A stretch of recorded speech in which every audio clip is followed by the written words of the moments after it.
Assalamualaikum warahmatullahi wabarakatuh. Selamat siang, salam sejahtera untuk kita semua, salam merayu, salam untuk saudaraku semua yang ada di dalam negeri maupun yang di luar negeri.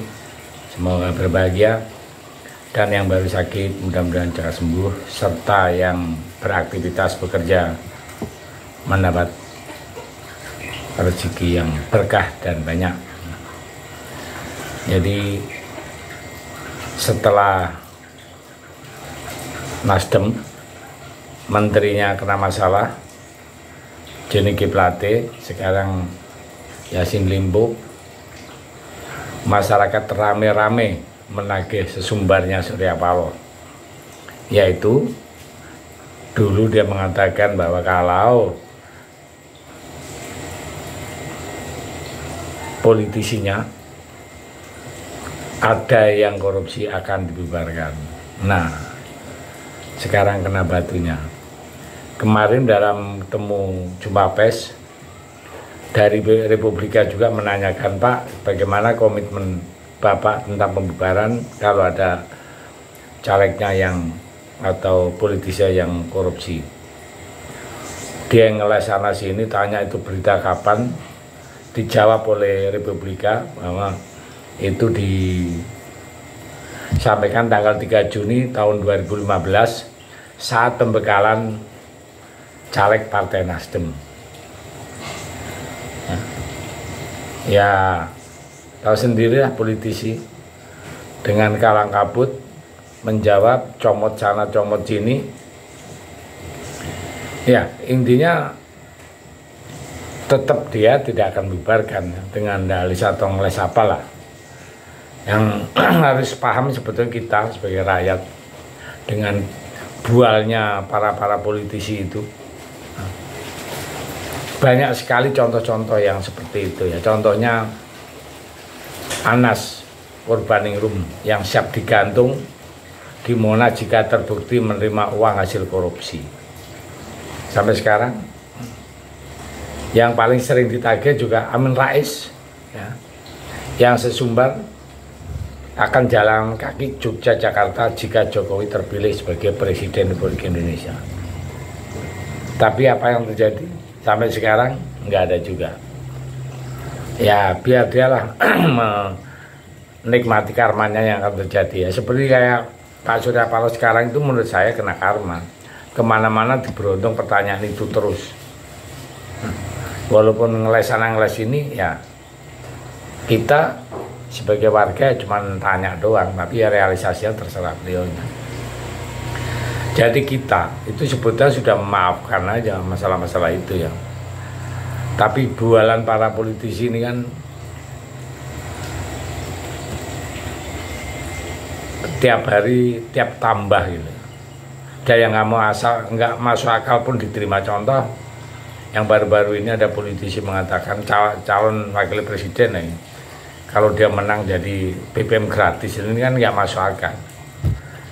Capres satu lagi mengatakan kalau dia jadi presiden akan ngasih makan semua sekolah, anak-anak sekolah, ibu hamil, susu gratis. Ini kan hal-hal yang konyol. Tapi banyak juga masyarakat kita yang mempercayai ya. Jadi kita sendiri kita harus bisa menyaring ya. Menyaring berita-berita yang nggak jelas seperti itu ya.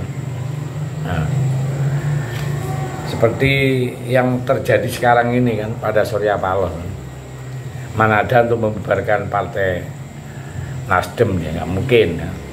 Sekarang kan beliaunya kan sedang mengusung capres Anies Baswedan, dan itu mungkin sudah mulai karma ya. Sampai sekarang tuh surveinya tidak ada naik sama sekali. Nah, langsung atau tidak langsung itu sudah dihukum oleh masyarakat sendiri, rakyat ya terutama ya. Karena bualan-bualan yang disampaikan pemanis itu untuk membuai masyarakat. Jadi tapi kita harus apresiasi untuk Republika menanyakan langsung, biar kita tahu kedoknya, biar jelas mana yang betul sungguh-sungguh, mana yang hanya pembualan. Nah kalau perjuangan seperti yang kita sudah tahu, seperti itu yang terjadi gitu ya. Jadi intinya kita sebagai punya hak milih mutlak, pinter-pinter lah, pinter-pinter untuk mencari pemimpin, apalagi kita presiden yang akan mengarahkan Indonesia mau kemana. Jangan asal nyoblos dengan bualan yang nggak masuk akal, tetap kita coblos. Kita juga harus punya peran aktif ya, di dalam menentukan itu. Ya, kita kembali. Sesungguhnya sebenarnya Surya Paloh itu kan masih punya argumen logis untuk menjawab yang pertanyaan seperti itu ya.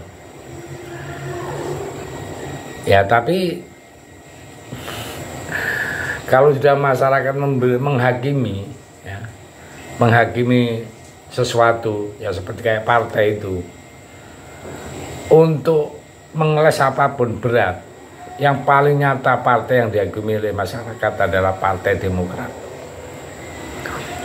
Kurang apa jayanya Partai Demokrat saat itu ya, 2 periode berkuasa dengan kemenangan yang luar biasa, tapi karena partainya antri korupsi berderet-deret,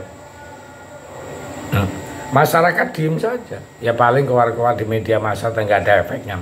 Tapi cuman rakyat Indonesia, masyarakat Indonesia punya senjata ampuh, yaitu saat pemilihan tidak akan dicoblos.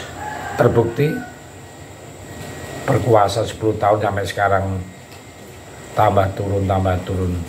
Kalau tahun ini Demokrat masih gayanya seperti itu, ya jangan salahkan masyarakat kalau terjun bebas tidak masuk ke Senayan.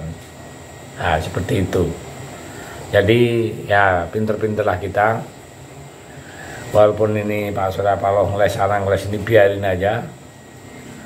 Kemungkinan akan menyandang gelar seperti Partai Demokrat yang dihukum oleh masyarakat dan rakyat. Kenapa? Itulah cuman kita sebagai pemilih, sebagai rakyat biasa, menghukumnya seperti itu. Kalau sekarang kan nggak bisa. Nah, ya kita jangan pilih, biar aja dengan berlalu. Partai-partai yang bermunculan yang banyak mungkin itu lebih menjanjikan. Partai besar seperti yang berkuasa sampai sekarang itu, kalau ada korupsi langsung pecat, selesai, tidak ada pajak cincong, tanpa berita langsung bikin. Ya seperti itu kan nggak mungkin juga suatu partai yang bersih total, kan nggak mungkin. Tapi bagaimana cara mengatasi dan sepak terjangnya bagaimana semua masyarakat akan melihat. Nah, saya pikir itu sedikit ulasan masalah partai dan calon-calon ya. Mudah-mudahan bermanfaat. Terima kasih. Merdeka.